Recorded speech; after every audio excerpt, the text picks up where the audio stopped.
আইন শৃঙ্খলা রক্ষাকারী বাহিনী, প্রশাসক একেবারে রেডি আছে জনগণের ডাকে সাড়া দেওয়ার জন্য। আইন শৃঙ্খলা রক্ষা ব্যাপারে আপনি যেটা বলছেন, আমরা প্রতি মাসে স্বরাষ্ট্র মন্ত্রণালয়ে আইন শৃঙ্খলা কমিটির মিটিংয়ে বসি।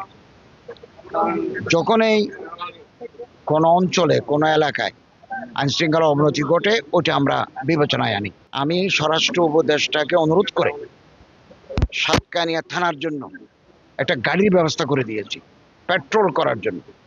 পার্টিকুলারলি এটা ওই চূড়ামণি ঢালা, রাত হয়ে গেলে এটা অনিরাপদ অরক্ষিত থাকে। আরও যে সমস্ত এলাকায় রাত হয়ে গেলে নিরাপত্তার সংকট দেখা দেয়, এই গাড়িগুলো ওখানে যায়।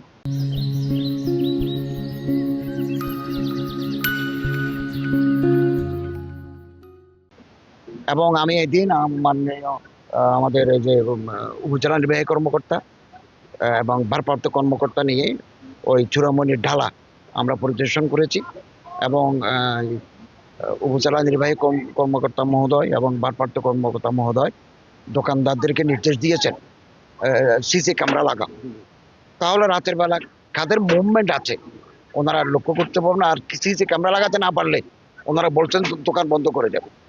তো এই পর্যন্ত সাতকানিয়ার আইন শৃঙ্খলা উন্নত, আমাদের নিয়ন্ত্রণে আছে।